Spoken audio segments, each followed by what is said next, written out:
It's the show that ultimately is always the number one seed in internet radio, at least in the Pittsburgh division.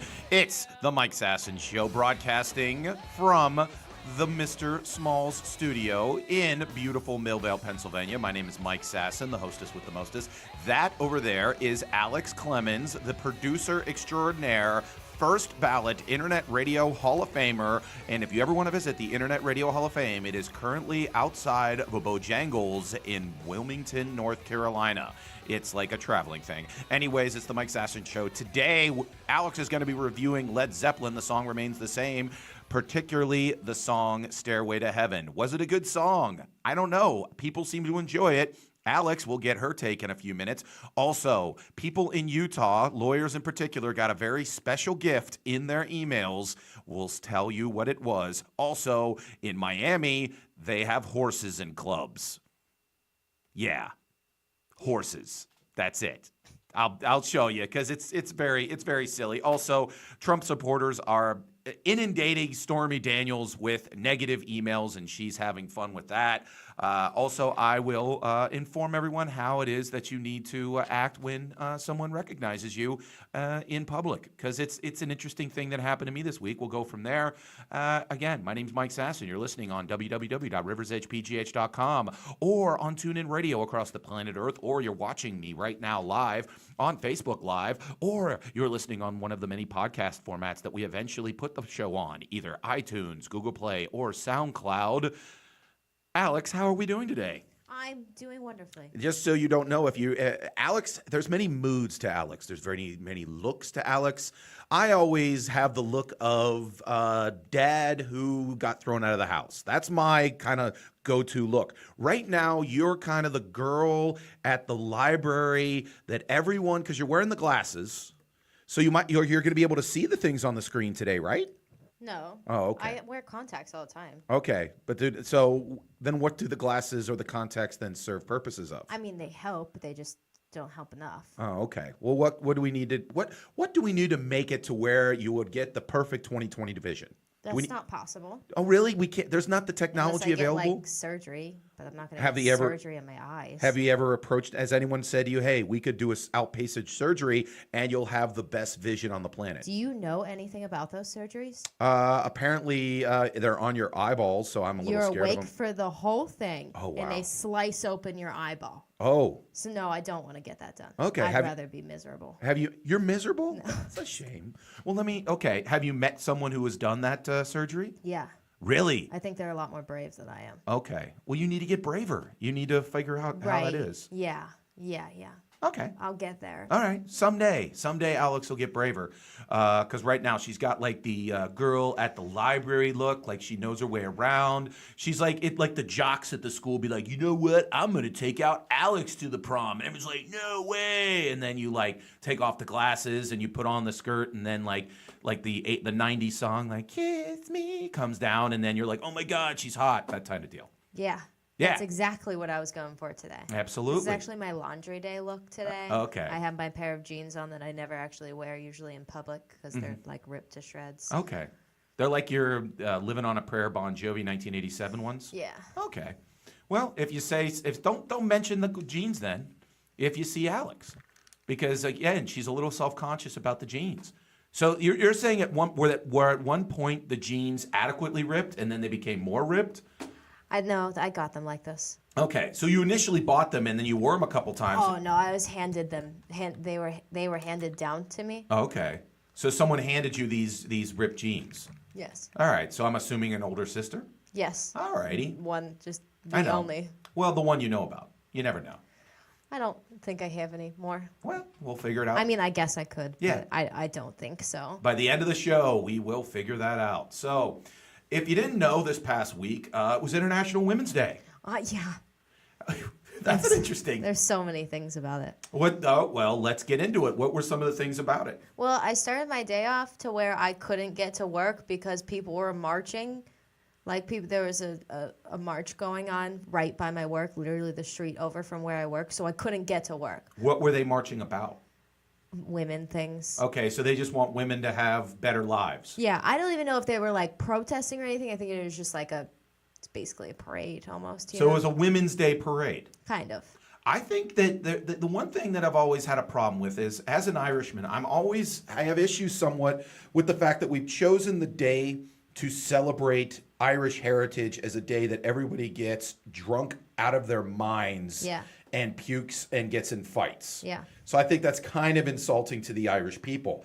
But I believe there needs to be some sort of celebration for International Women's Day. We just can't just sit there and send, because right now what everybody did was they just kind of put stuff on Instagram and Facebook saying they put pictures of their moms and their sisters and their wives and said, these are the women in my life that I love, and then they kind of moved on from there. I think there needs to be some sort of gifts, cards, maybe drinking should be involved. Something should happen. I don't know. Maybe not do it in the middle of the week. Maybe do it on a Saturday. Maybe give people the work day off. I don't know. Just, every day appreciate the women around you, and then we don't need a day for it. Okay. Well, we don't have International Men's Day, so. We don't. Now this is the answer everyone would give. Every day is International Men's Day. What would be your response to that? Well, then why can't we just make every day International Women's Day? Every day and should appreciate the women around you. That should be like a song. Like they always talk about, well, it's Christmas every day. That should be another song. What if it was International Women's Day every day? Yeah, and I feel like it was just it was nice because you got to see a lot of women embracing themselves, I guess. Most of my Instagram was just filled with almost nude photos of women. Nice. Just embracing, being their body and being happy about, being being a woman, being a beautiful, strong, independent human being. Yeah. I got my period that day, so I was really celebrating International Women's Day. I thought it was perfect. That's the way you should celebrate International Women's Day. Exactly. Is through menstruation. Yes. Absolutely. So, speaking of that, we at the Mike Sasson Show celebrated International Women's Day by posting our producer friend, Alex Clemens. Yeah. And, what do you mean? Yeah. Yeah. We celebrated International Women's Day by having the woman on the show post about herself. Yes, because I was told that it would help if we had something, and I don't have access to our social media. So I was like, Alex, could you post something about you? The best thing about it was, so we're celebrating International Women's Day and their, women's rights to do things and work and things like that. And Mike calls me while I'm at work, being an independent woman. Says, Alex, can you post something on social media? Yes, Mike. Yes, this you did exactly what International Women's Day is about. It is, and you took it and ran with it. I didn't want to mention that I went you a little wrote this. over the top. Yeah. Oh, a little, but if I was going to do it about myself, I'm going to do it good. Okay, because here's what you wrote. Today we're honoring our favorite women. By the way, did anyone else help you with this, or did you? Oh, my sister took the picture and she was there for it. She helps me with the caption. All right. So I said to you, take a picture of yourself doing something producer-like. Yeah, I was in front of or behind a computer, I guess. And you're looking into the sky, I wonder what I should do. So. Yeah. Today we are honoring our favorite women. No matter what her hair color is, she can't help but stand out in the crowd. Okay, pretty good. Good. We all know who the real comedian on the Mike Sasson Show is. That was my sister's idea. Okay, that was a little bit you know what? Why are you trying to rip? Why do you have to crush me? I mean, I didn't do anything. Yeah, but I had to post it. I know. Our incredible producer, Alex, again, we don't know what we would do without her. Hashtag really blessed. Hashtag International Women's Day.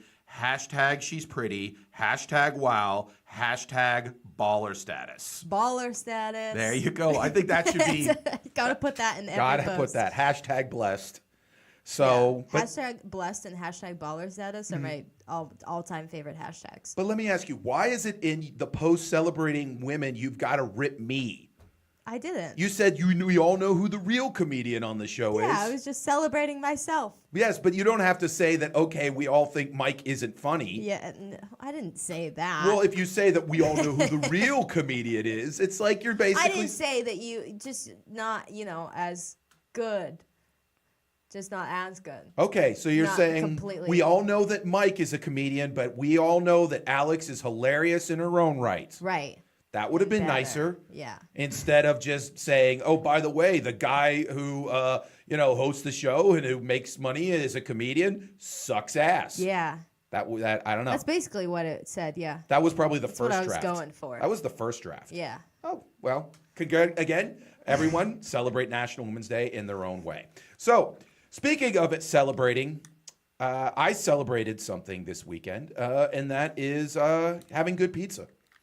Because I was on my Instagram, and one of my friends on Instagram took a picture from a new pizza place in Lawrenceville called Driftwood Oven. Was it Amanda Averill? Yep. Oh, okay. Yeah. I saw this picture. Yeah. Okay. So she goes, best pizza, love the pizza, all that kind of good stuff. Amanda Averill, again, International Women's Day, helping out the world, showing great pizza. Exactly. So I sat there and she posted where she was having it from. And I'm like, wait a minute, this is like 10 minutes away from my house. I love pizza. So I show up there and I see the gentleman who runs it is Justin Vetter. And I walk in and Justin's sitting there and he's running the place. He goes, hey, Mike Sasson. And I had that moment where I was just like, ooh, did I say something to this guy or what's going on? Do I know him? Yeah, do I know him? It turns out that he had seen me perform comedy. He performs comedy in the area too. And he had seen me do comedy. But the thing is, everybody else in the place didn't know that. Yeah. So he was like, hey, I've seen you do comedy at Arcade and at Hambones and everything like that. And so everyone in the bar was kind of like looking like, oh, is this guy? Is this a guy, celebrity? Is this a guy I should know? Is this a guy? What's going on? And then they were like, quickly said no. Yeah, I mean, eventually there was like a sign of like, no, not at all. Which is what was very, very, very happy. Which is what that was from. A couple weeks ago, you were upset and you lamented the fact that Mike has never brought pizza to the show. Did I say that? Yes, you did. You said Mike's never brought pizza to the show, and I'm like, I didn't know I was supposed to. I don't remember that. So what did I do today? Brought pizza. I brought pizza from Driftwood Oven. Ate pizza on a Sunday. Yeah, so you ate pizza. So you have some pizza from Driftwood Oven. I want to thank them. So go out and visit them out in Lawrenceville, which is cool because he has a very cool backstory. Yeah. Which I always love backstories. He had developed the recipe and his love of pizza. He had a truck, and he actually was at the Millville Music Festival, and so he was there, and he knew us from there. He actually watched the show. He talked about that he had enjoyed the show, and but he now has a space in Lawrenceville, right on Butler Street. Couldn't find a better spot, so congratulations to him. But I think that because of that, and another thing that I saw on social media, I think that an idea popped in my head. The other post that I saw on social media was a guy on a whim sent a invitation to his wedding to Giants quarterback Eli Manning. Yeah. And why not? Yeah, because why not? He's a big Giants fan. He figures, I'm getting married. Let's see what happens. Well, they were shocked when Eli Manning responded and said, hey, sorry I can't attend, and checked, can't attend, and sent back the RSVP. And so many people wrote like, oh my gosh, what a nice guy, all this other kind of stuff. And I think my experience being a semi-famous internet radio celebrity and Eli showing what you do when someone sends you an invitation, even though it was half a joke, you respond in kind and say, sorry, can't make it. I think we should go over some situations to people out there, how you act when you are recognized and you have a little bit of fame.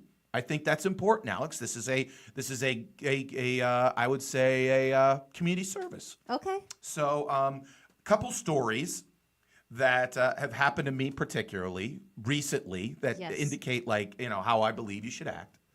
Like this past weekend, I was at Scarpazi's, And there was a gentleman who was enamored with my comedy. And I was trying to actually speak with you and Liam, two friends. And he was repeatedly just reminding me how much he loved my comedy. Yes. And you were there. How did I act in the situation? Kept telling him thank you. Yeah, exactly. Give a little fist bump. Yes. Got it, bro. Thanks, Yes. bro. Because that's how, yeah. We're buds. Act graciously. So that's step one. Act graciously. When you say Graciously. that, yeah, don't sit there and be like, hey, I'm a big time comedian. I don't have time for you. I know I'm funny. Yeah. Don't act like that. I also can't imagine anyone in Pittsburgh doing that. Yeah. I've seen it Oh, where okay. like sometimes you can, I mean, there's a lot of stories about like, let's just say Ben Roethlisberger, who back in the day in the 2000s when he was just like really catching fire as a Steelers quarterback, of him acting like a complete ass. So, Well, I mean, like Pittsburgh comedians. Like I mean, I would say comedians in Pittsburgh, yes, but comedians that have, let's say, are from Pittsburgh and then And come it goes, back. Yeah, yeah. I've seen some of them I not guess act the best. yeah.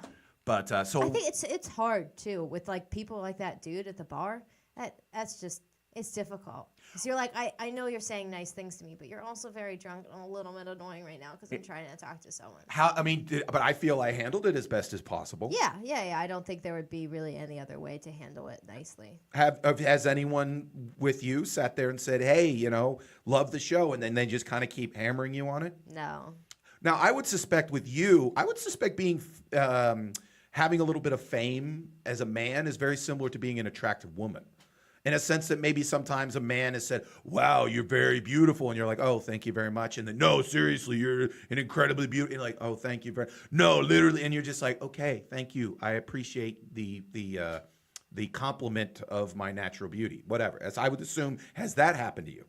People tell me that I'm beautiful. Yeah, but incessantly to the point where you're like, yeah, thank you very much. I have to leave this situation. A couple days ago, I was walking outside of work, and sometimes I take little breaks at work and go outside so that I can let all of my farts out. Mm-hmm. And I went into Rite Aid, and I was coming out of Rite Aid, and like as I had just farted, some guy was like, "Wow, you're really beautiful." I was like, "Oh, thank you," as I crop dust you. Yeah, and It then was great. he was just like, but damn, you smell terrible. No one knows it downtown because the whole city smells like that. Most major cities smell like farts. Yeah. Yeah, I mean that's all the time. yeah. But he did tell me again, even after I passed. Mm-hmm. But no one has ever gone up to you in a bar and just really been annoying about telling you how Oh beautiful. yeah, that happens. Well, what do you do? I just try and be nice, and then try and figure out a way to get out of the situation. Mm-hmm. Like, I have to pee real quick, or Okay. something like that. All right. You know? Or you crop dust them and say, "Oh my God, there's a gas leak," and then you run out of the bar. No, not quite. But I just try and I'm really nice to people. I'm too nice to people, typically. So it usually ends me in talking to random people for a long amount of time. One situation that I had that was very awkward was when I was with the fan. I was at a bar, and I had just been on stage giving like my opinion about the NCAA tournament. This was, and a guy came. I eventually went up to the bar to get like water or beer, probably water. But I went up to the bar, and the guy came up to me and goes, "Hey, what do you think about Michigan's chance to get into the Final Four?" And I'm like, "Oh, I think they got a pretty good chance, but there are 5 seeds, so they got to go through some people. But I think they're probably a Sweet 16 team at best." Yeah. And he's like, "Well, I think that they're going to make it to the Final Four." And I'm like, "Okay, well, cool. Thank you very much." Yeah. And he's like, "No, because I think they got great scoring, and and I'm just like, "Yeah, I mean they could. I mean they're a good team from a good conference." And like, "No, I mean like they're why don't you think they're going to be?" And eventually I'm just like got the water, and I'm just like, "You're right. They're going to win the national championship. They're absolutely right." I have to deal with that every day because I have people come into my store and they just assume that everyone loves sports there. So talk to me in depth about sports, and obviously I know nothing. So I try and play along for a long amount of time, and even say like ridiculous things that I know aren't true. And do they call you on it, or they're just like, "Oh, okay"? No, I'm very believable. That's one of the things. If you say crazy stuff with a straight face, a lot of times people will just kind of go with it type deal. That's true. Now, one person that I heard that has to deal with that even more than you, Sean Collier, who is a local comedian, was talking to me a couple weeks ago about how when he goes out and has, his father Gene, who is a sports writer for the Pittsburgh Post-Gazette and is on television as a sports commentator.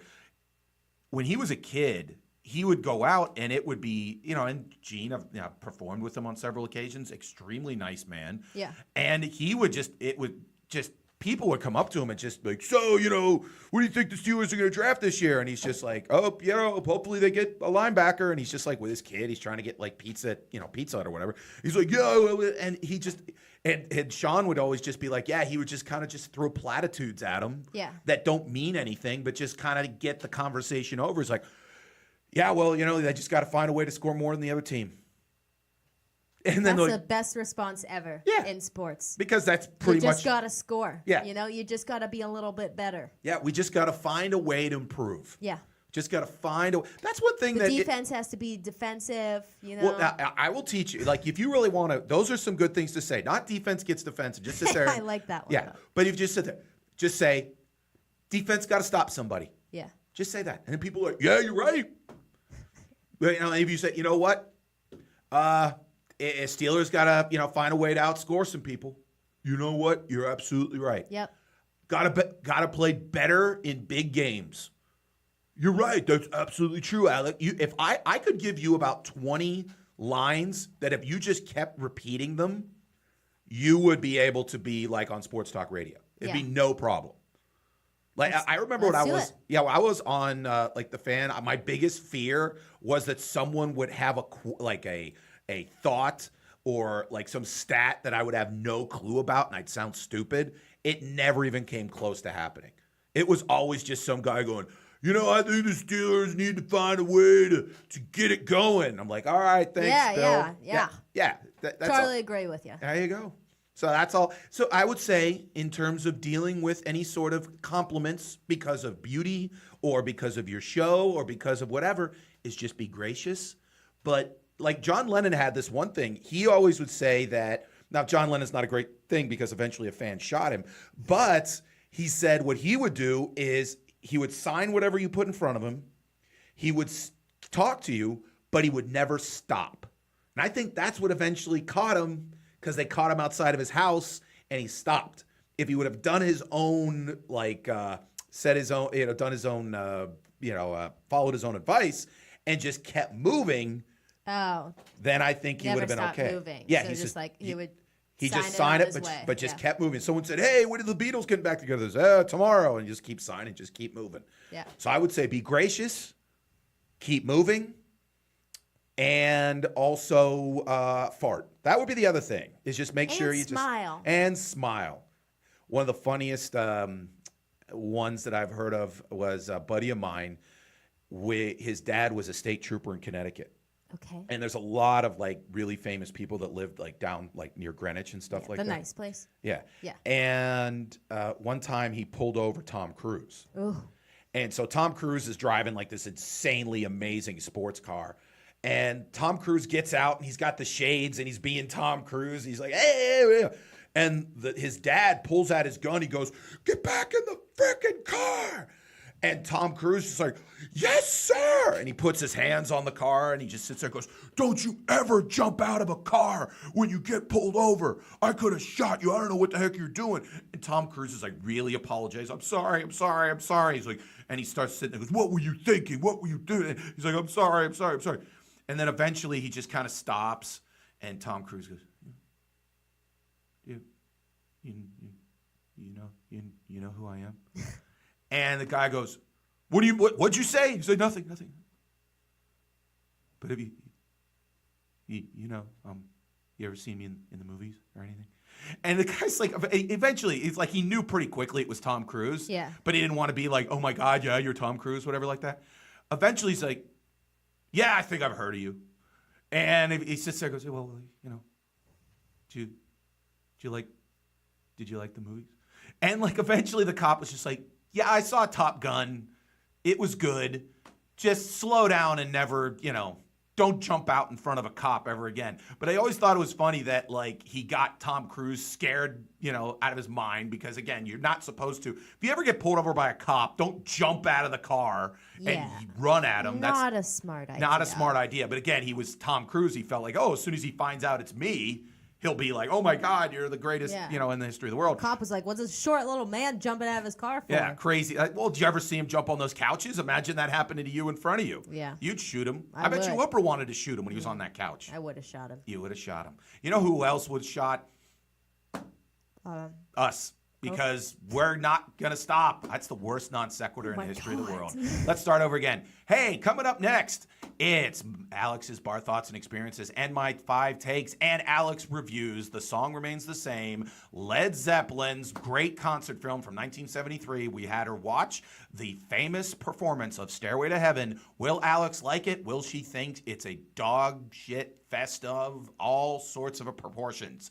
I don't know. We'll ask her later. It's the Mike Sasson Show on the River's Edge at www.riversedgepgh.com. We will be right back.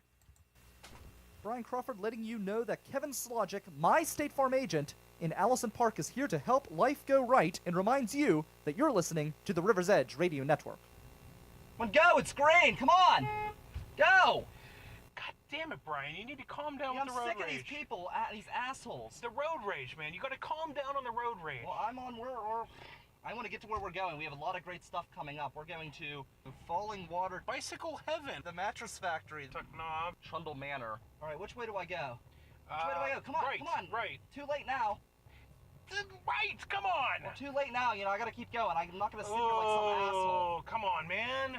All right, you're listening to the Culture Cruise. You can find us at riversedgepgh.com. Your local Pittsburgh area museum podcast. Yes, riversedgepgh.com, and come take a ride with us. You are listening to The River's Edge at www.riversedgepgh.com. It's the Mike Sasson Show. Thank you again for supporting local music and the best talk on the planet Earth. Thank you very much. My name is Mike Sasson. That is Alex Clemens. What and up? She loves saying word up. She loves saying hashtag blessed, hashtag baller status. She also loves to drink. And when she does that, she writes down her innermost secrets. And it's called Bar Thoughts and Experiences. Play your song. Maybe y'all can relate. My style's dope any way that you slice it. It's a fresh cut, hope that you like it. About to open up a can of some cans. So, I was drinking yesterday. No. Yeah, I've been drinking all weekend. It's crazy. Crazy. It's like I don't know what's happening. It's crazy. I actually fell and tore down a shower curtain on Friday. Yeah. That's a proud moment. It was. What were you trying to do in the I bathroom? didn't realize that I did that until the next day. Okay. Were you trying to urinate? Were you trying to take a I shower? don't know. You were just in the bathroom, just like. I came home after being at the bar for a while, and I'm assuming I was gonna go to the bathroom or throw up. I'm not sure. Mm-hmm. And I kind of remember being in the bathroom, and I kind of remember something bad happened. And then the next morning, like yesterday morning, I couldn't find my phone anywhere. And I was freaking out. And I was like, oh, I probably left it at the bar in my Uber or something. And then I was like, all right, I'm going to look one last place, and it's going to be Liam's bathroom. And I looked, and the shower curtain was torn down, and my phone was right on top, though. It was There you nice. go. Yeah. The worst that I had done when I was in college, I went out on a Thursday night, got obliterated drunk, found a way to get home, and I opened my eyes. It's like 11 o'clock on Friday, and this is during like the football season, so I had to be at the facilities in like an hour, and like so I had to find a way to like, take a shower and get down there. Yeah. And I opened my eyes, and I sleep with a fan next to me because I'm the warmest human being in the world. Right. And the whole room just smelled like puke. So I'm just like, oh, geez, what? This whole place just smells terrible. And I had vomited into my fan. Ew. And because what it looked like it happened was I was just sleeping. I rolled over, went blah, and then I went back to sleep. I vomited in my hair before once, which was really bad because I woke up the next day like the same thing. I was like, it smells like throw up everywhere I go. Yeah. And then like I took down, my hair was up, and I took it down, and there's just Oh my god, it was horribly disgusting. But Isn't anyways, drinking fun? Yeah, so fun. So yesterday we were drinking, and Zach really likes to tell me about all these ways that we used to execute people back in the day. I could not think of the word execute. Okay. He loves to tell me about things like this because it's very interesting to him. And he was telling me about how, when they used to like tie all of your limbs to 4 different horses, Yeah, and then the horses would drawn run and and quartered or whatever. Yeah. Yes, yeah, and then they cut off your head because if tearing off all of your limbs, wasn't enough. Yeah. And then they cut off your head. But my thought was like, when in our brains, like as humans, when do we evolve enough to where we're like, maybe that's not a good thing to do. Maybe we should stop doing things like that. Well, we really haven't. I mean, to a certain extent, but like I feel like a more mass majority of people are like cooler, like a little bit more peaceful. I have a and, theory like, about this. I think that back in like the Middle Ages and up until like, let's say about 100 years ago, before social media, before television, before all that kind of stuff, people were insanely bored. Yeah. And so really what all of this was pretty much almost mass entertainment. Like, have you ever seen Braveheart? Everybody came to see the execution of William Wallace. Yeah. Because William Wallace was kind of a celebrity, and so everybody... It's the same reason why, like, if you put a live execution on television, it would get huge ratings because people would want to see it. So I don't think we're that much evolved. But the thing that I had, and I actually had this thought today, because if you ever watch, like, a Bond movie, the bad guy just doesn't shoot the guy in the head. He has to come up with some weird, really sick and demented way to kill the guy. Yeah. Like he has to hang James Bond above a pool of sharks and have the thing lowered and all this kind of stuff. And I'm just like, and then I'm watching mob movies, and mob movies are just like, the whole point is they just go up to the guy and just go, and that's it. Yeah. And the way the mob sees it is we're not psychopaths. We're just, this is business. You screw with us, we kill you. Right. And I think that that's the whole point of like the drawn quartered, or like they always have like the Iron Maiden or whatever, like drying nails. It really was, I think people were so insanely bored that they had nothing better to do. Then come up with really crazy plans on how to kill people. Yeah, like that was a whole afternoon. It's like, okay, well, what are we going to do tomorrow? Oh, we're going to take the guy who stole all the chickens from the whatever, and we're going to cut off each finger once at a time, and then drain all his blood, but on the other hand, put more blood into this way, and then eventually like cut off an ear, and like it would take 8 hours because that was a whole day. Or put stones on people to just crush their bodies. Yeah, but like put it on, not like have one stone and go. It would be like no, it'd be like you put like a pebble on his dick, and then just like eventually like he'd crush him, but it would take like hours. Again, I believe it's not, I think people are as sadistic today as they've ever been. It's just that we have more stuff to where we don't have time. So now the way we execute people is, we're just quicker about it. I also feel like we're a little bit more concerned with how everyone else views like how we think and things that we do, because I feel like people back then were a little less aware of that maybe, and they're like, I'm just going to kill, like, I don't care what people think about it. I don't care if this person thinks with what I'm doing is wrong. But I mean, like, okay, not take the flip of that. Like, we fly drones over countries, and we say, okay, we have evidence that person is a terrorist, and then we fire a missile and blow up his whole house, and it might blow up his whole, we kill 40 people, and 30 of them might have been quote-unquote bad guys, and we could say, oh, we're not sadistic. But okay, we incinerated his entire family from the sky.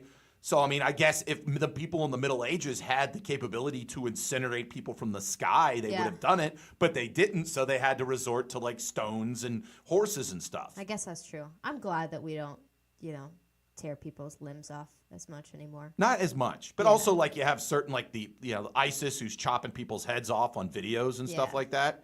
So your point being, in a sense, that are we more evolved? I would say no. We just have more stuff to do. Yeah, we're less bored. We're less bored. Thank you very much, Alex, for your bar thoughts and experiences. I just thought you wanted to talk about like execution and stuff. I figured that was what was in your head for a while, No, you Sometimes I always read have your the mind. joke, like it's always in like Austin Powers, where like I think it was in the first one where they're like they put him above a shark, and like the son who's played by Seth Green's like, dude, why don't we just shoot him? Like, it's not how it works, son. He's like, no, seriously, we're just gonna walk away and think that everything worked out well. It's like, of course, why would we see that the plan where we have other things to do? He's like, no, I have a gun. We'll shoot him in the head. It'll be done. Why are we doing this? Because Scott, that's just not how it's done. Yeah. And I think that's always the thing that always gets me about like, these weird, intricate, murders and all this other kind of stuff in the movies is that, you have to be they make the character like an evil genius, but on the other hand, just insanely ineffective when it comes to, I guess they wants to torture the guy because he feels that that's the way it is. I don't know. I guess that would be the one thing we're not as much, or at least we shouldn't be as much into torture, except if you're a Bond villain, in which you come up with weird stuff. Yeah. I don't know. But thank you very much, Alex. Oh my God, you're welcome. There we go. Now, moving on, we have my 5 takes. Play my song.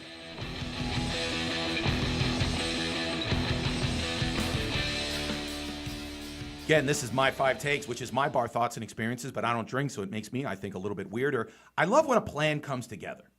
Like, for instance, I love reading about when companies find ways to execute and create and win in their industry. Like, I was reading this article about the 3 biggest pizza makers in the country right now. Okay. Domino's, Pizza Hut, and Papa John's. Makes sense. Domino's right now is crushing it. Yeah. And the reason why is they did a couple things recently. One, they found out around 2010, they did a market survey and they asked people, hey, what do you think of Domino's? And they all said, your freaking pizza sucks.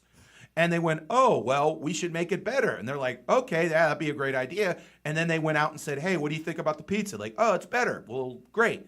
So that's one thing they did. Fixed it. Yeah. Second thing is they were very quick to adapt to the apps and Netflix and everything like that. So, and they were already the kings of delivery, so they kind of rode that wave and everything like that. So now Domino's has surpassed Pizza Hut as the #1 pizza maker in the country. Now Pizza Hut is kind of just they're almost like the porridge that Goldilocks likes, in a sense that they're still doing like the inexpensive pizza, and they like the 2 medium pizzas for X, and they're doing okay with that. But they weren't as quick to jump on the app, so they're not as good as Domino's in that. Yeah. And so the CEO was talking all about that. I love Pizza Hut, though.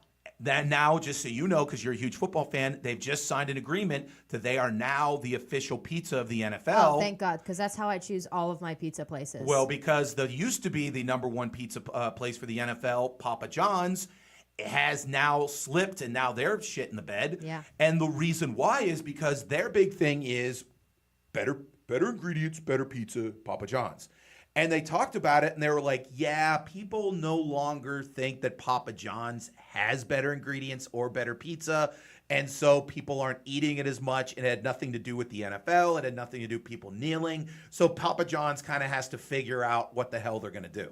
Yeah. But I like how like all of that kind of fits together, and that's what, marketers do and all kind of stuff. So I think that's kind of neat.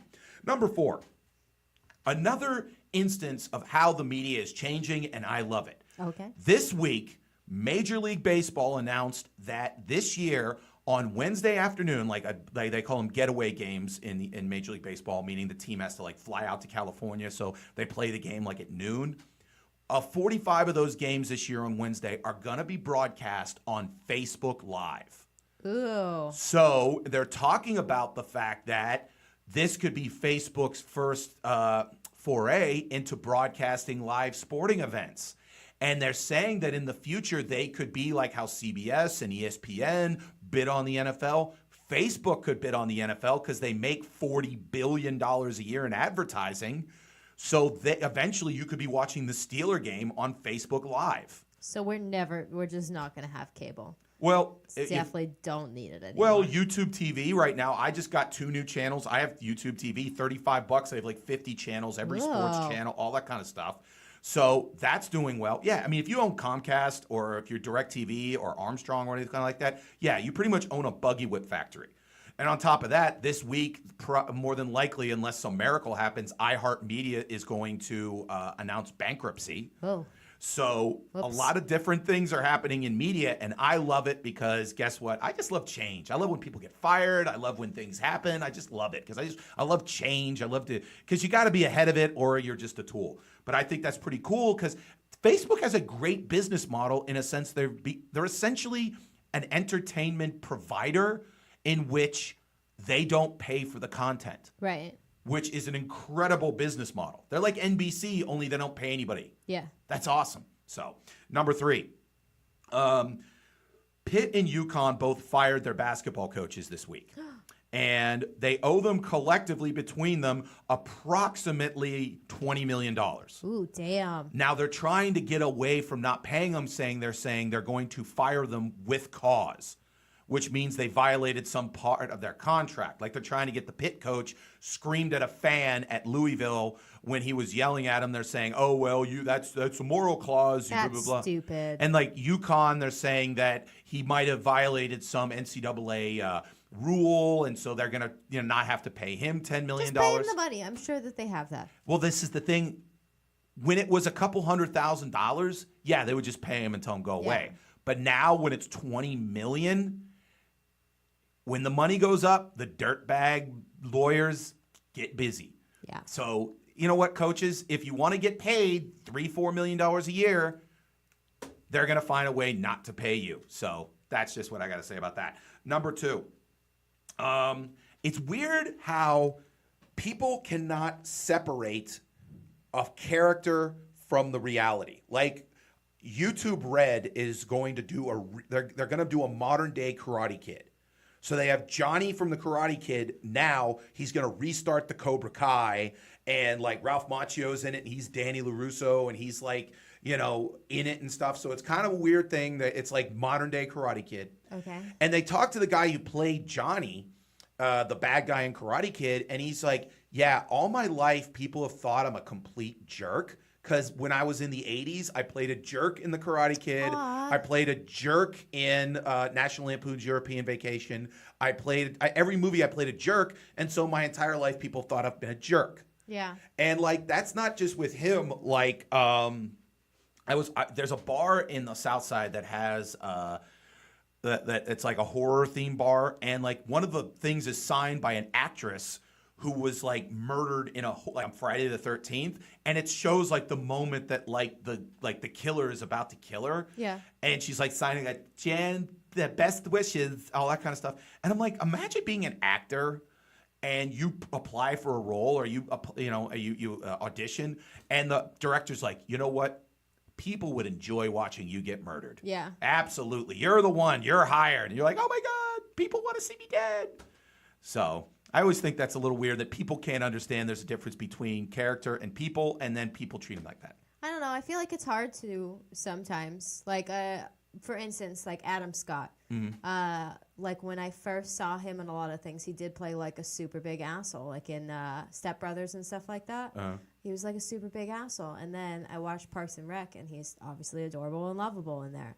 And it like kind of switches in your brain. You're like, oh wait, they're not a horrible person. And I don't know if it's that I just like him better as an actor in roles that like he's a nice person, or if I'm the opposite. I think he's a great swarmy asshole. Like there's certain actors that are just great as like Johnny back in the day was a great villain. He was a great teenage blonde California bully. Yeah. And there's some people that are like Alan Rickman was amazing in Die Hard. He stole the show in Die Hard as a bad guy because he was just such a perfect, suave, bad guy. And that's sometimes you have to admit, like there are people that make good livings. They're just really good jerks. Yeah. Which is why one of the things Kristen Wiig is going to be the bad guy in the next Wonder Woman movie. So people are wondering, oh, she's a comedic actress. She's always been the nice one.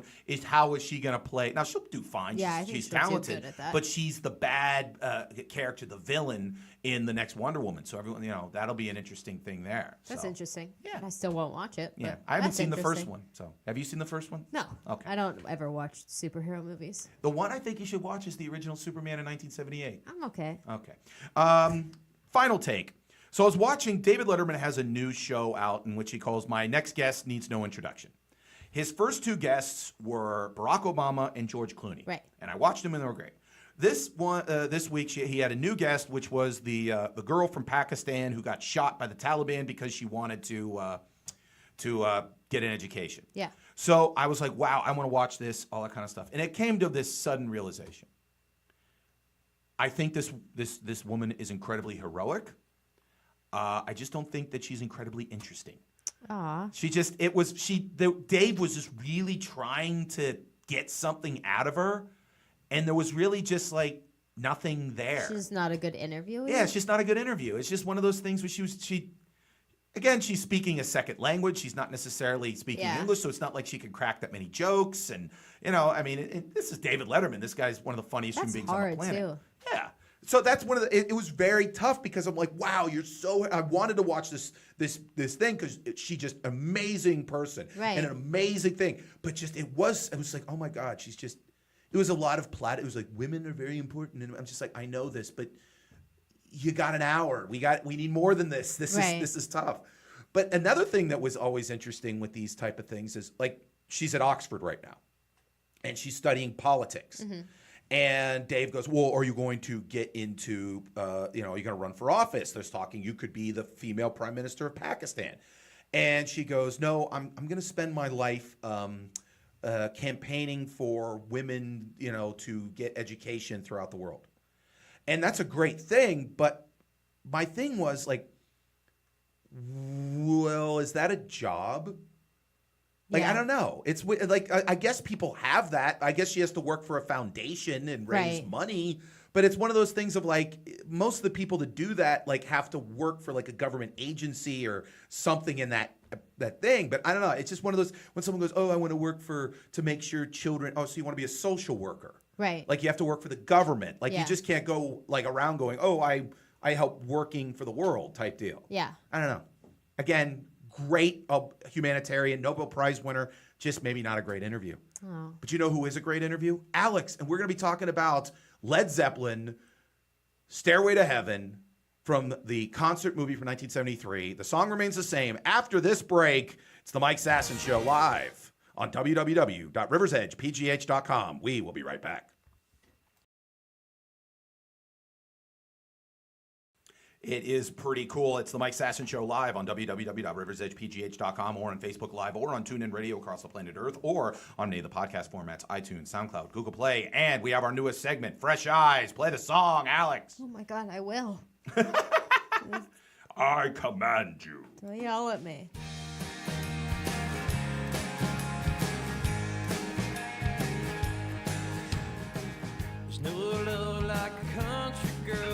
I want it again stated for the record. I'm not a huge fan of this song. Love it. There you go. Now, again, Fresh Eyes is I ask Alex to watch a clip from a previous generation and get her take on it. This week, it was the 1973 concert film, The Song Remains the Same, from Led Zeppelin, the supergroup of the 1970s, Robert Plant, Jimmy Page, John Paul Jones, John Bonham. Just the biggest hard rock band of all time in terms of album sales, in terms of impact, in terms of, hard rock in general. And the clip I had her watch was from that concert film from 1973 and the performance of, I believe, their seminal song, their masterpiece, Stairway to Heaven. And so I have Alex watch it. Now, Alex, growing up in Pittsburgh, you had to have heard of Stairway to Heaven. Oh, yeah. All right. Would you say that you are a fan of Led Zeppelin? No. Okay. You paused for a second. Yeah, I don't like they're one of those bands that like I wouldn't probably choose to listen to, but if they are on, I will, and I will like mildly enjoy it. Okay, so they're not like something you hate. Right? No. Like you hated Guns N' Roses. Yeah. But this one, you were like, okay, I could see this is talent. Yeah. Now, so we watched this 10-minute clip because that was the thing about Led Zeppelin. They were more of a jam band. When they watched live, it was the famous 43-minute drum solo by John Bonham. It was all that kind of stuff. So this was Stairway to Heaven, which is a long song anyway. But they turned maybe about a 6 or 7 minute song into a 10-minute song. With like a 15-minute guitar solo. Okay, so thoughts, fresh eyes on Led Zeppelin, Stairway to Heaven. I really liked this video. Okay. It was like absolutely perfect for the song, in my opinion, because it was just very simple and like, this song I don't think needs a lot of like production and crazy shit behind it, you know, because it is very simple. Definitely just, I think everyone has acknowledged this at this point, that it's just really good song to get high to, or like just be high while listening to. And I feel like that's probably when it's the best. Any other time you're like, it gives you a little bit of anxiety. Like the beginning part, like, okay, when is this gonna get like just a little bit faster? Do you know what I mean? Well, I mean, I think that's one of there's a video out there, and it was just recently done, of Jimmy Page talking about what his point was when he was coming up with Stairway to Heaven. Yeah. And his thing was he wanted a big song. Yeah. But he wanted a song that started out as a very slow, very methodical, kind of folksy type song. Yeah. And eventually build to this incredible rock crescendo. 10 minutes later. Yeah, eventually 10 minutes later. Well, that's one of the things that always people, if they ever ripped on Led Zeppelin, was one of the things was they were very self-indulgent. Yeah. Like people, they were the first really super popular, outside of Cream, supergroup. And what supergroup meant was they weren't like four guys who lived in the same neighborhood who went and got together and worked all the way to the top. Yeah. Jimmy Page was already in the Yardbirds and a big time thing, so he put this group together as like an all-star team. Right. And like it's funny because if you talk when people say how good Led Zeppelin was, Rolling Stone did they came up with what they thought was the ultimate band. So they asked, readers, come up with the best lead singer, the best lead guitarist, the best drummer, the best bassist, and that'll be and they essentially came up with Led Zeppelin. Yeah, I mean, you can tell all of the music ability in this song completely. Like every single aspect of it, you can tell how much is thought out and like how incredible it is. It's just, if you're not super stoned, it's a little bit long. Now, as a person, now one thing that struck me about watching it is now Robert Plant is nearly 70 years old, but at that moment when you saw him, he was your age. He was 25 years old. His dick. That's what I was going to get to. So I was kind of watching some of this while I was sitting in traffic. Okay. And I was looking up because I was like driving for a little bit, and then I looked down at my phone, and it was just right on his dick. I did research because I was just amazed because I was like, is it his pants or just like, because he was wearing some fucking tight pants. Yeah. Is it his pants or is it his dick? So I found this great article. The 10 most legendarily well-endowed rock stars ever. Okay. And he's on the list. Really? Yep. It says the Led Zepp frontman has one of the most iconic crotches in rock history. And according to groupies, it's not just for show. His exploits are splattered all throughout the pages of the tell-all Zepp Chronicle, Hammer of the Gods. And groupies... Speaking of Hammer of the Gods, that's where it came from. There you go. And groupies claim that his Moby Dick weighs in, metaphorically speaking, at 10 inches. No. Yeah. That's like porno star level. Yeah. So, yeah, I thought I just really wanted to know. Because I wanted to get to that. I wanted to see if you would, with fresh eyes, if that would go there. Yes, that was the... And then... But that's the thing is, like, after I saw that, though, that was really all I could, like, focus on for the rest of the video, was just, like, every time they had a shot of him, like, oh, okay, what's his dick look like now? Yeah. Did it move? Mm-hmm. He definitely, he swings to the right. And he's, like, covered in oil a little bit, or he's just really sweaty? I couldn't I think it was a little sweat, but you, okay. It looks like oil, though, because, like, it looks shinier than Well, it might have sweat. been oil at the time, but okay, that he was your age at the time. So I mean, okay, now looking at him as a 24, 25-year-old dude with the hammer of the gods in the pants, does Alex go for Robert Plant circa 1973? I'd say so. I don't really like his hair. Really, that was one of the things that he was the kind of, they called him the golden god, because that was the hair do that eventually like every rock star for the next 20 years tried to emulate, that kind of big blonde hair. Yeah, I mean, it was okay. It was just like, and that fact that like he kept it for a long time. Like, doesn't he still have the same hair? Pretty now? much, yeah. That's his trademark, Just is that long yeah, blonde hair. Just get rid of it. Okay. Just like be a different person now. You're older. It's okay. Well, okay, and then one of the things that struck me about his performance in general, he was at Madison Square Garden in front of 20,000 people.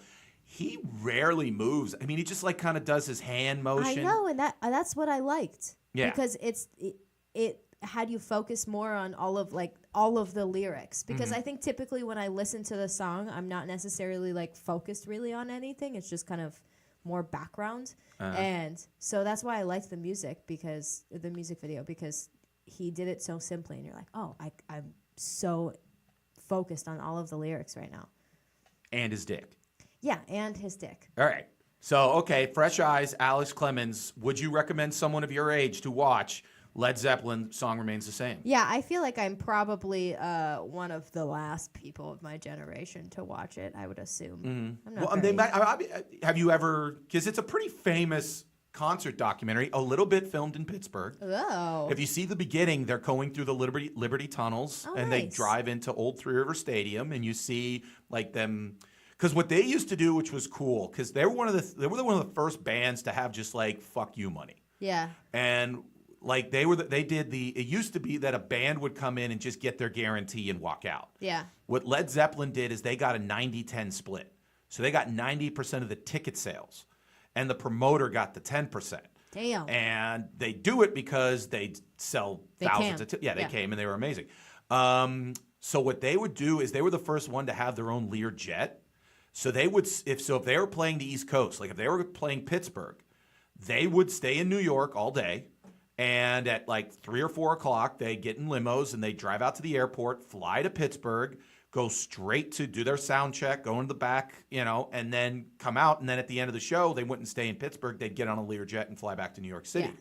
And so on their off day, they'd just be in New York. And then the other thing was they would, when they were on the West Coast, they'd stay at the Continental Hyatt House, which they nicknamed the Riot House. And they would do the same thing on the West Coast, only go out of Los Angeles. Yeah. So Do you want to know what the other biggest dicks on this list are? now we're not in terms of being jerks. We're talking their phallics. Yeah. Okay. Who else? Number 10. Wait.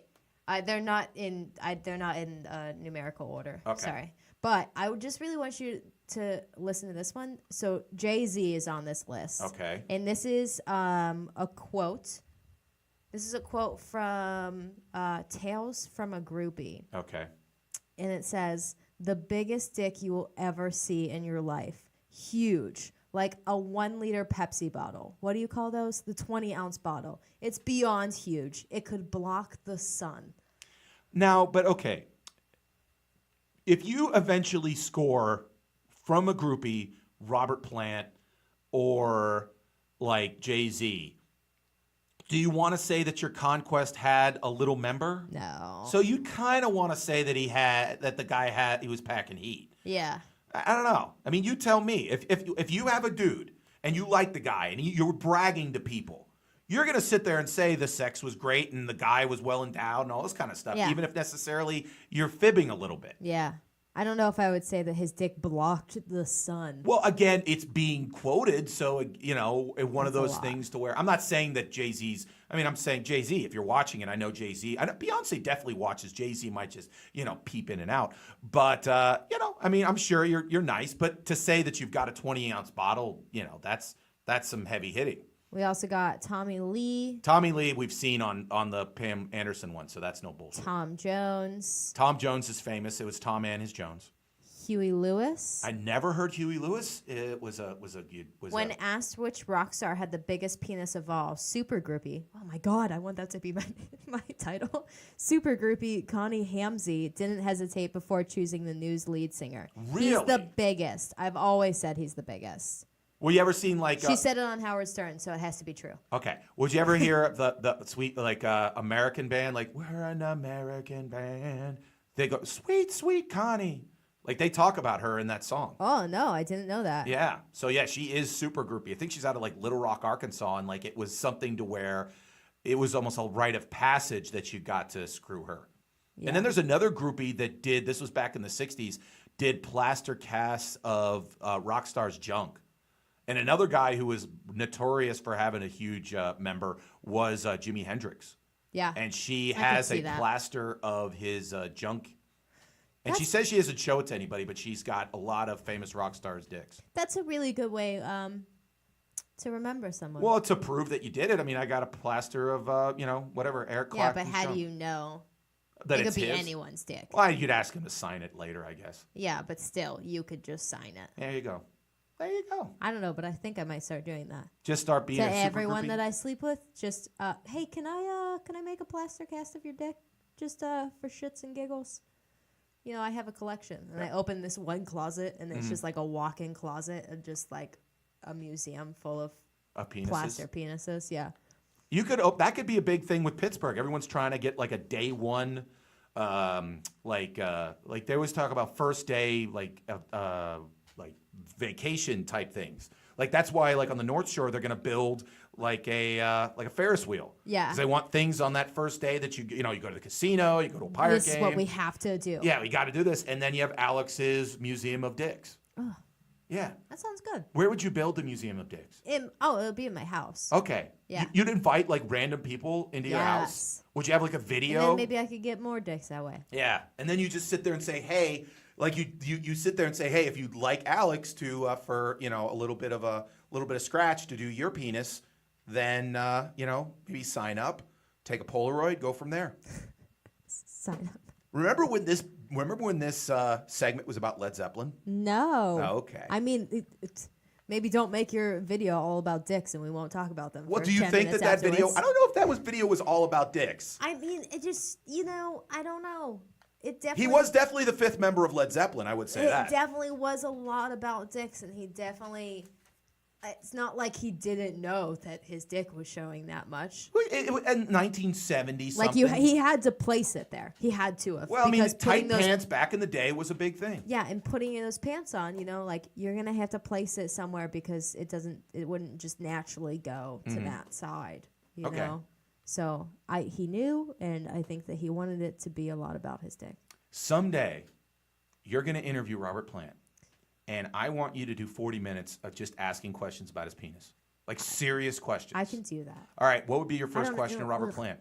but now it's like an old, wrinkly penis. I understand, but you still want to like talk to him about the giant hammer of the god.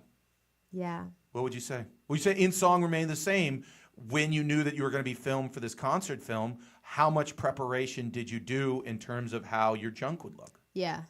Like, did you have like What a size guide? pants were you wearing? Yeah. Did you make sure that like when you tried on pants, how good your junk looked? Can I measure your penis? Do you really want to measure a 70-year-old man's penis? Yeah. Okay. I mean, everyone wants to know the truth. Okay. We have to give them the You're truth. like an investigative journalist. You're going to be like, Yes. this is going to be your thing. You're going to be like Geraldo Rivera when you opened up like the Al Capone's vault. This is going to be opening up Robert Plant's pants. Yep. This is why. That'll be the title of the interview, Yeah. too. Opening up Robert Plant's pants. Yeah. That's your podcast. Like Alex opens up Jim blah blah blah's pants. And that's what Yeah. you do. And then eventually that you get a whole like series. People would listen to that. That'd be an incredible story. All right. You're saying you're doing it. I'll do it. We're pitching this. They're pitching the idea. Yep. That's your side project. Yeah. Just an interview about men and their giant junks. They can be small, too. Oh, you'd interview someone about their small junk. Yes. You know I what? need That's to know things. That's the openness that you bring to the table. Yeah. I like switch off, every week. Small. Micro penis one week, giant the next. Does medium just Get out of here. Yeah, because I mean, like, who cares? Yeah, exactly. We all know what it's like to have a medium-sized dick. Even women. Yeah. Even women know what it's like to have a medium-sized Yes. dick. Would you switch and have women who have giant breasts? Like insanely giant breasts? Maybe. What if it's just a story, a podcast where you interview someone with some sort of physical, like they're 800 pounds or they're 7'10", or you know what I mean? Like they have some physical thing. Yeah, I don't like that as much. Okay. Just about I do want to penises. meet a woman who can open a beer with her boobs. Like she crushes it with her giant boobs? I don't know. I've seen somehow that. opens I've seen it. that on TV. Yeah, but I don't. I want the beer to still be intact afterwards. Oh, okay. You know, Okay. That. if you're out there, let us If know. You're out there. So, final verdict, Led Zeppelin. Song remains the same. Good. There you go. Now, we move on to news and notes from the world of sports, gossip, and all sorts of good stuff. Play your song. Get all stars now. Social media is a complete and total scumbagatorium, and one person that is really experiencing that is Stormy Daniels, aka Stephanie Clifford, who is experiencing the wrath of Trump voters who, because Stephanie Clifford, aka Stormy Daniels, apparently Donald Trump didn't sign, or at least there's reports, didn't sign the agreement that stated that she was never supposed to talk about it. So that makes the agreement null and void, all this other kind of stuff. Good. So Stormy Daniels is getting a lot of people calling her names and all this kind of stuff. So, for instance, here's one of the tweets that was directed towards Stormy Daniels. ROFL, which means rolling on the floor laughing. As if Donald Trump would sleep with a disease-ridden slut like you. All you are is a glorified prostitute after quick cash. Why would he want you when he has Ivanka? Which, by the way, if you're playing at home, is Donald Trump's daughter. Better looking and miles more classy than you could ever hope to be. People like you give women a bad rap. So if someone tweeted Why you... does she have to be disease ridden? Yeah, I don't know. Who knows? Who knows? Who knows if she's disease ridden? And there's one thing in adult films, they actually do test them in order to make sure that they're in the... Exactly. So she's probably less disease ridden than that stupid person who wrote that. Which, by the way, okay, if somebody called you names and said that there's no way that a man would ever sleep with you because his daughter is attractive.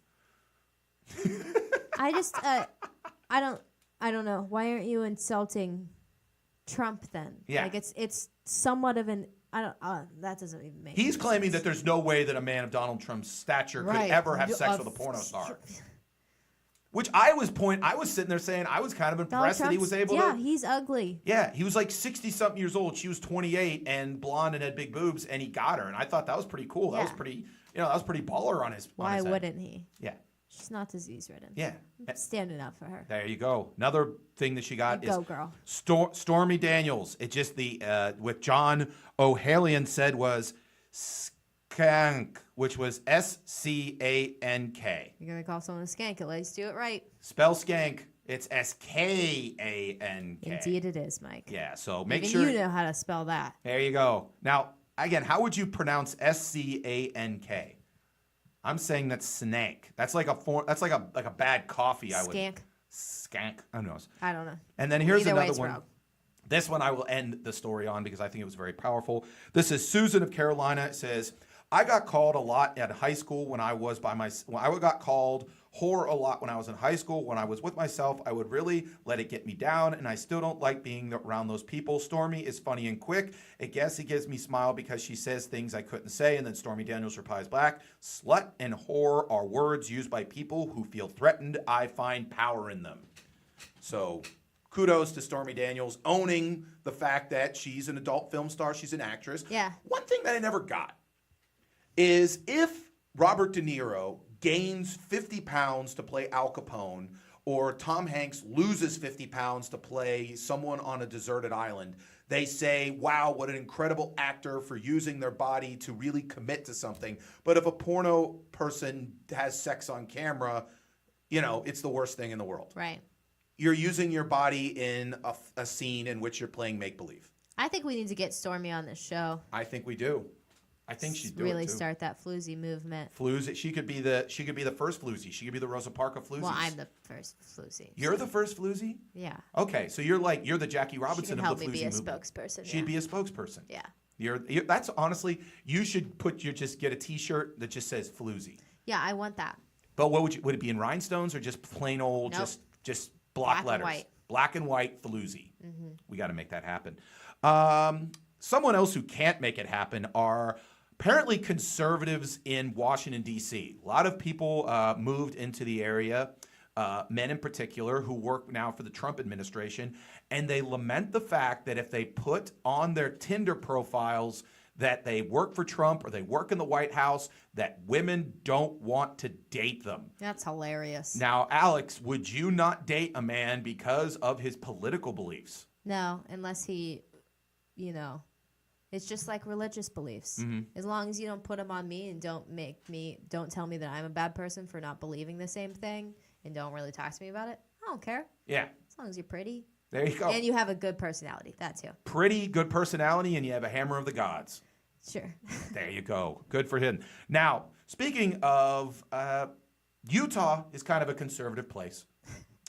And so, to the surprise of many lawyers this week in Utah, they got an email from the Bar Association.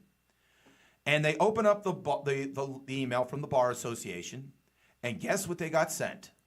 Naked boobs. Yeah. Naked boobs from the Bar Association. They still don't know how it got sent to every lawyer in the state of Utah, but I am here to state that nothing makes a week and a bad day better than someone sending you naked boobs. Hey, good boobs. Yeah, so I bet you that what happened is some person sat there and said, you know what?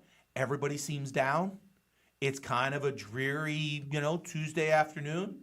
Let's perk everybody up. Let's send some beautiful boobs. Yeah. Because there's no way you ever have a bad day if someone sends you a nice pair of boobs. Yeah, I agree. So I think that should be kind of like, if you know somebody that's a little down, hey. Just keeping up a morale at work, That's right. Just, hey, here's some boobs. That's I don't know. Boobs. Boobs on a platter. Just, There you go. Here you go. And then you're like, I might have lost my job. Might have gotten into a car accident, but someone texted me a pair of boobs. Not the Everything's worst. okay. Everything is okay. Someone else that honestly views everything as being okay is the Coca-Cola Corporation. They are producing now their first alcoholic beverage.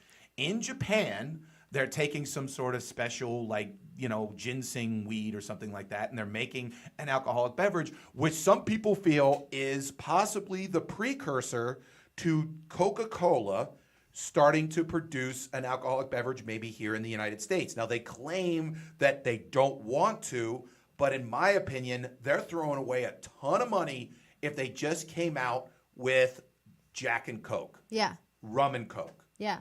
in a can. That would be, I think, a big money winner for them, because now granted, they say, hey, if we're getting the Coke already and they're putting it in the syrup and they add whatever they want to add, that's up to them. But I personally believe that it'd be a great move by Coca-Cola if they just came out merge it with Jack Daniels. I'm sure they would be loving it. Put it in a can, put it in a glass, put it whatever in there. Boom, Jack and Coke. Yes. Do it. Do it. Do it. Do it. Just don't take over the whole alcohol industry and make things terrible. Okay. Because you think that Coca-Cola could possibly do that? Yeah. Okay. Now that's my go-to drink. If I ever have alcohol, you've seen me. I'm big on Jack and Cokes, and I'm big on Guinness. No. I like Guinness, but I'm big on just grown man drinks, and I think Jack and Coke is it's a nice grown man drink. no. What do you think? Straight alcohol is a nice grown man drink. I just want a cocktail. Yeah, I'm a social person. No, then you get something manly. No, what's not the manliest drink? Like a Manhattan is very If you even manly. say the name, it's not manly. It's manly. It's not manly. Yeah. Manhattan. Even if you say it, it's very unmanly. No. And then just drinking straight whiskey, I could Some say bourbon. whiskey neats, whiskey on the rye. That's a manly drink. But again, I would say if you don't want to get if you don't want to go with, I think old fashioned. That's a nice drink. That's like a Mad Men type drink. But Manhattan, that almost sounds like very, I don't know. It sounds very feminine. Not a big fan. I'm saying obviously like Long Island iced tea, that's like a huge amount of alcohol, but even the whole concept, the way it sounds like it's not a very masculine drink. Yeah. That's what I'm saying. A Jack and Coke sounds masculine. You giving me a shake? Why? No. Why? I don't know. I just think if you can't just drink your Jack straight, why drink it at all? Because I'm a gentleman like and I things- plan on driving. I'm not going to get slurred speech and be a recluse. Well, you're drinking basically the same amount of alcohol. There's just nothing else with it. Well, you're just essentially, but you're adding an element of class. I'm just doing it a little bit. It's a mixer. It's a nice cocktail. No. You're just saying you just want to do shots off. Just. I don't want to do shots. I just, I think it's better if you're drinking like whiskey or something like that straight. I don't know. Get the full You're the one who- effects of it. You're the one who sat there and said Manhattan, which even just sounds very. But it's not. It's a very manly drink. It doesn't sound manly. Okay, well, you can rename it. Okay. All right. Something that else isn't that's I don't think very manly as well. A club in Miami is in big trouble Why is that? because for some reason it decided on a busy Friday night to put a girl in a bikini on a horse and take him into the club. Right, why not? Yeah, that makes sense. And guess what the horse did? Poop everywhere. Freak out. Oh. Just completely freak out. Probably pooped, but now the club is closed. PETA's all up in arms. That makes sense. Because, again, it's a full place and horses don't exactly like confined spaces and stuff like that. Yeah. I'm wondering whose moronic idea was like, hey, let's get a beautiful woman in a bikini on a horse in the middle of a dance club. I mean, it does sound kind of fun, but I don't think they really thought it through, If you were in a club and you does saw sound- a horse run into the I'd be club, like, whoa, that's fucking crazy. This is cool. the only thing that would have been cool is if it would have been the coke snorting donkey from Bachelor Party. You ever seen Bachelor Party? No. Well, you might have to see Bachelor Party because it has a mule that snorts coke and that's in the club and does pills and then gets a heart attack. And then they have to find a place to put the dead mule and hilarity ensues. It's Tom Hanks' best movie. I mean, this just seems like someone was drunk and thought of this idea on a whim, and they're like, let's just fucking do it. Let's just do it. We have the money for it. Let's do it. And then It does sound like did not think about any repercussions whatsoever. I think it was definitely a bunch of people who were coked out of their minds who thought it would be like a nice idea. The idea man was there that day, but like the logistics person was not there. They were out of the office that day. But I I think that's what happened. But definitely cocaine was involved. Yeah. Yeah. So the point being is Don't do that. get your idea man on cocaine, just not the decision maker on Yeah. cocaine. Yeah. That's the Alex and Mike's way. Now, we are a beloved program amongst millennials. We have been tested to be one of the top 11 brands that millennials have an emotional attachment to. Oh, yeah? We're number 11. But they only came out with, here are the top 10 brands that millennials are emotionally attached to. And the reason why it's important to be emotionally attached is because these brands, they generate love, they have more brand loyalty. So these are the 10 brands. Number 1, what do you think it is? You're looking at it. Yeah, I am. looking Okay. at it, so- Apple. Yes. Number 2, Amazon. Number Makes 3, YouTube. Number 4, PlayStation. Number Oh. 5, Starbucks. Number 6, Nintendo. Number 7, Google. Number 8, Netflix. Number 9, Coca-Cola. Number 10, Walmart. I think Walmart's really the one that gets me. Because that's number 10, so there's probably like only 8, but they just went to 10. Yeah. And 11 is the Mike Sasson Show. Yeah, I really wouldn't expect Walmart. I wouldn't expect Coca-Cola. Yeah, that's the other one that I'm like, all of the other ones, maybe PlayStation. I guess I was a little bit surprised about, but I would feel like Nintendo would be higher than PlayStation. I would expect Netflix to be in the top 5. Yeah, me too. Yes, absolutely. Do you have an emotional attachment to these 10 brands? Yeah, I would say so. Except for the ones we've just mentioned. Not Walmart, not Coca-Cola. Yeah, right. Like definitely Netflix and like Amazon, and I guess YouTube, maybe Nintendo. You grow up with it, There you go. but I don't know. Apple's a weird thing because I've never been a huge fan of Apple. see, I love my Mac, but I don't ever want an iPhone, so I'm kind of torn. I've always just felt that Apple has been like the chosen electronic device of the pretentious. That's how it just, from my perspective, the people that are associated with a product, the product again might not be pretentious. The people that design it might not be pretentious, but it always just seems, especially when iPhones first came out, it became very much a status symbol. Like, oh, what do you have? I have an iPhone. They make sure you know you don't have just a cell phone. You have an iPhone. Yeah. So I've always had this problem with that, which speaks to me about this next thing. Corona has come out with a new beer. Yeah. Called Corona Premier. It has 90 calories per bottle. When I read about this, I was like, this is going to become the drink of choice for douchebags. Yeah, I could see that. I saw this at the store yesterday, and I was like, what the fuck is that? What's that? But could you imagine when I didn't even know Corona had calories in the first place. Of course they have calories. Everything has calories in it. But like, okay, if somebody was drinking, like, all right, Michelob Ultra. What is your opinion of Michelob Ultra? No. Ugh. Exactly. Like anyone drinking a Michelob Ultra, like how you say, hey, just drink straight whiskey.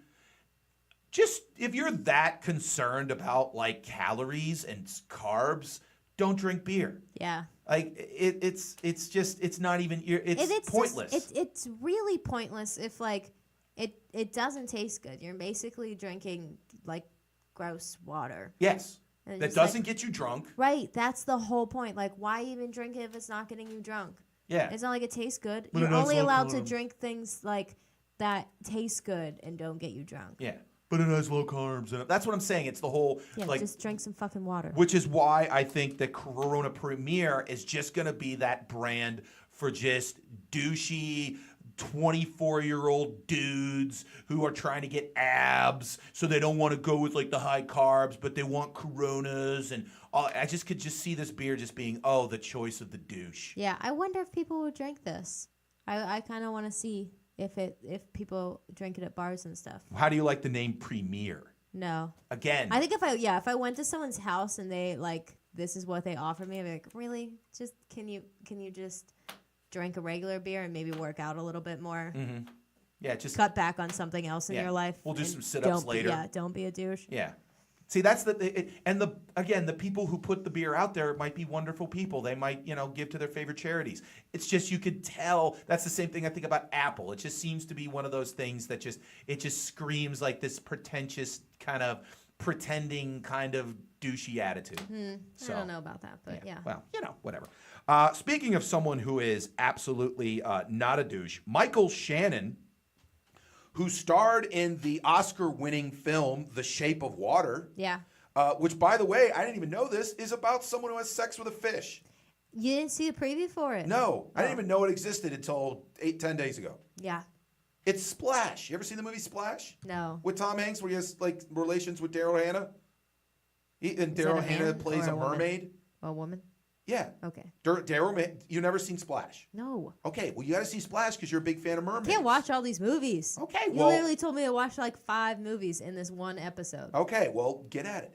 Anyways, so essentially Tom Hanks falls in love with Daryl Hannah, which isn't hard because Daryl Hannah's super hot, but she's a mermaid. And so all Shape of Water, I understand, is just this woman who has sex with a merman.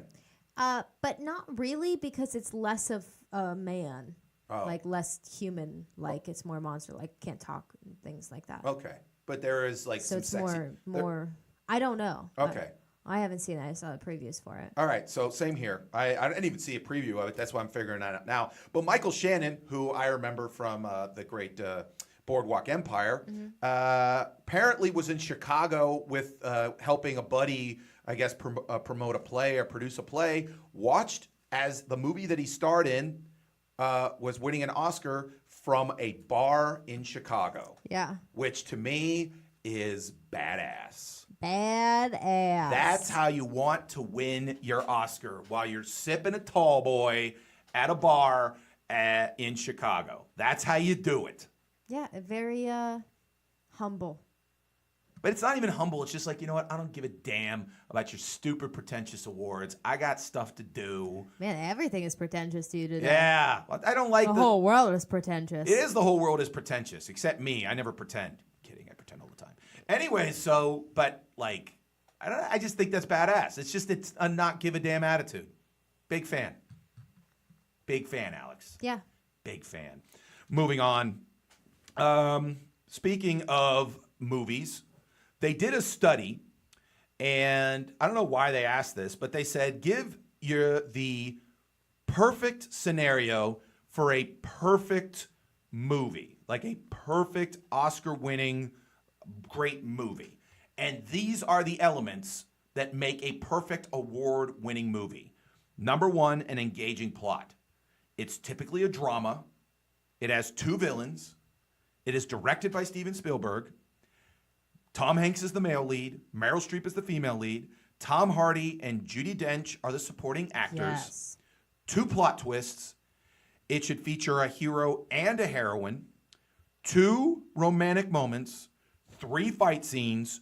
2 car chases. It has to be 2 hours long. Resolve an ending where everything is concluded, and a soundtrack inspired by Pulp Fiction.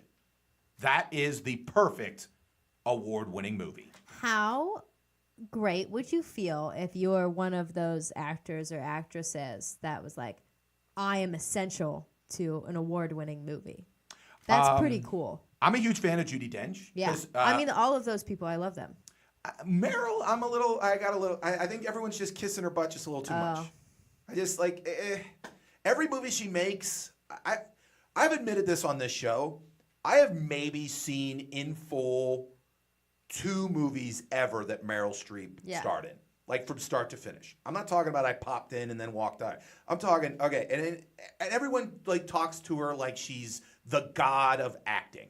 Like she's just this, she's the Oprah of acting. Yeah. She's the god of everything that is, she's untouchable. She does no wrong. If she decided to take a dump for an hour on film, she'd get an Oscar nomination for it. And I'm getting to the point of just like, you know what? No one sees your stupid movies. How can you be the greatest actress of all time? You don't got at least one cool movie that everyone's seen. I don't know. I do think that everyone sucks up to her a little bit much, but I like The Oscars have essentially, for the last 5 years, have become like, how amazing is Meryl Streep? She's the greatest thing in the history of the world. Yeah. But I still like her. I bet you as a human being, she's nice. It's just at some point, you just have to be like, okay,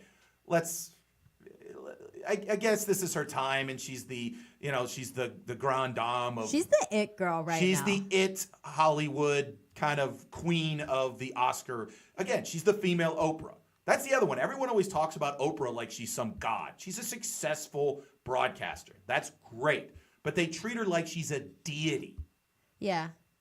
I just don't like it when anybody gets treated like a deity when, again, they're talented, but I just have a problem with just being elevated to a level of infallibility. Yeah. She's definitely fallible. The O Network is not good. It did not go successfully. Yeah. Who knows? Anyway, that's okay. Another one that I always had a problem with, Jack Nicholson. Oh. Every time Jack Nicholson was at the Oscars, he got invited to the Oscars in years that he hadn't made a movie in 4 years. Yeah. But he would be in the front row and he'd have his glasses on and everyone would be, ooh, Jack's the coolest guy in the world. And I'm like, shut up. Maybe he is. People who have met him when he did Hoffa said he was a very nice man. But I would sit there and say that I have a problem with, again, I want constant, you have to have constant success for you to be in that level. No one gets the award for never having to prove a damn thing ever again. Aw. No, constantly prove it to me. That's what I want. I think you just need to meet these people. I bet, you know what? I would meet these people. Because, I mean, like, I talk about people in my life that way sometimes, you know? Mm-hmm. Like, this is the most amazing person I've ever met in my life. Everything that they do is amazing. Who have you said that about? You know, like my friends. Okay. Not you, I'm sorry. Okay, good. Well, you should say it about me more often. Right. I need more, like, positive reinforcement. Yeah. I don't think you need any more positive reinforcement. I think I need constant positive reinforcement. I don't know. Something else that... do we have anything else? Sorry. No, that's pretty much it. That's it. That is News and Notes. Thank you very much. And now, the final segment of the show, which is comment your ass off. Okay. See, you that dramatic pause. That's the kind of stuff that Oscar winners love. That's the kind of stuff that gives people anxiety, Mike. Yeah, it's called comment your ass off. Play the song. Say hello to the world. Say hello to the villain that's been. This is where we read your comments, and again, comment during the week. I will state this again publicly. I look forward to your mother's comments on the show after when she watches. I finally responded to one of her comments because a couple weeks ago I told her that I don't really read them. Oh, okay. Just because I get, I'm sure that you do too, get like thousands of Facebook notifications a day, and it's very hard to like look at every single one of them, and like some of them get lost. But one of your mom commenting on your show, I watch. Yeah, but it's like sometimes I just don't see it. Okay. It's not that I try to not see it. It's just I don't see it because it gets lost. Which in comment did 50 you million respond other to? things. The one about my hair. Okay. It was something about my dad. How has your dad responded to your hair? He does not like it. Oh, okay. Like, He like shook me. Like, what are you doing? And then every time he sees me, he just gives me like a nasty look to begin with. okay. I've actually gotten Thanks, at least Dad. 3 or 4 comments, Mr. Clemens, from some of our fans who say they love the hair. Yeah, everyone else does, but he is very proud of my natural hair color. And does he think that you're kind of hiding you're not you're true to your Clemensness? I guess so. He just thinks that the hair that he gave me is beautiful enough. Do you Don't think do there's anything to mess with that. Do you think there's a part of him, because the gentleman is bald, that he's a little bit like, hey, if people have hair, you should, let it blossom. let it Maybe. flow. I don't know. I think it's like my hair is basically the same color as his hair. Mm-hmm. So you're I rejecting feel like, him somewhat. He's Yeah. very proud of it. Yeah.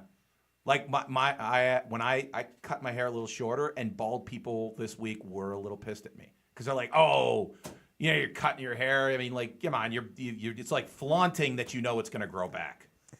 I feel like bald people don't really feel like that. Yes, they do. Did they tell you that? Yes. Okay. People come up to me all the time like, your hair, you damn bastard. I mean, you could just shave your back and make a wig for them. Yes, I could. That'll be my thing. Back hair for the bald. Yeah. All right. Anyways, all right. So our comments this week. Let's see. Sam commented a lot of things. Good. Who are the guest stars tonight? We don't have any guest stars. I'm so sorry. Mm-hmm. Is this show filmed before a live audience? Yes. No, but it should be. Mm-hmm. Is it dark in Millvale? It is indeed. Mm-hmm. The Millvale Music Festival posted on our thing and let people know that if they know any artists to submit them. Yeah, we have some finalized. I can't reveal. Don't ruin But it. me and Alex know what we're going to be doing for the Millvale Music Festival, and all I got to say is, it's a big time. Okay. It's big time. Big time, guys. He also asked if the show was rehearsed. It is. Constantly. He said, you're both funny regardless, so There doesn't you matter go. what you're doing. You guys are great. There. Thank you didn't very say much. that. I said that. But, Okay. He disagreed with that. Yeah, and then Liam said, I don't know if I missed bar thoughts and experience or if this factors in at all, but these new shower curtain hooks are nice. I did well. There you go. See, people can't be mad at you when you do stupid drunk things and like ruin their things if you just fix it. You just immediately fix it and they never even knew anything any different. I think that's in general in life. I mean, if you deeply apologize and really apologize and work to fix it, it's okay. It did help that he was out of town too. I feel like if I had come in Friday night and he was like in his room sleeping and I came in and just like collapsed in his bathroom and tore his shower curtain down, maybe a little bit more angry, Yes. But he didn't have to deal with any of it. He just came home and now like I washed his shower curtain. So now he has like a nice new washed shower curtain and new hooks. Like I came home better. Yes.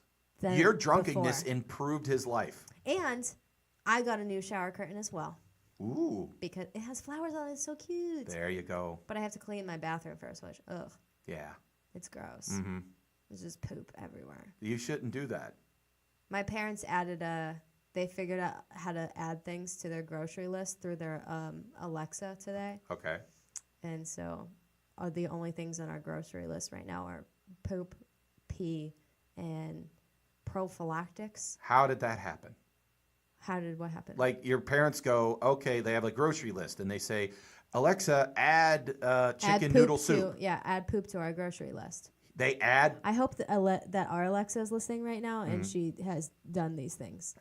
so on their. You could say anything. You Yeah. could say, like Zach did this when we were in Buffalo to his friend's Alexa. It said, like, Alexa, add 28 dildos to my grocery list. And so, like, when he pulls up his grocery list, it'll say 28 Yeah, dildos. because you can say, Alexa, read my grocery list to me. See, you know what? That's the next generation. That's when you get the artificial intelligence when they realize, quit acting like an asshole. Clearly, Jim does not need 28 dildos. Less than 10 would suffice. Yeah. There you go. Any more comments?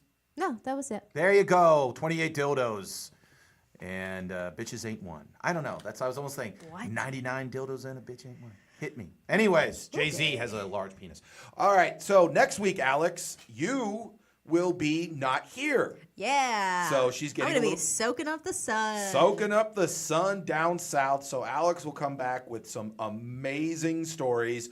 We are seeing if we're going to have a live show next week. We may not. I haven't really made a decision. I'll probably make a decision about 8:45 next Sunday. Oh, good. Okay, good deal. Also, thank you very much to everyone who helps the show and gives the wonderful support and gives us the great things. And again, happy International Women's Day to Oh my God, one of the thank most y'all. special women in my life, Alex, super producer Clemens. And again, go visit Driftwood Oven. Great pizza, great local stuff. Had that there with Justin. Thank you very much. Again, it's the Mike Sasson Show. We will be back eventually. See you later. Bye.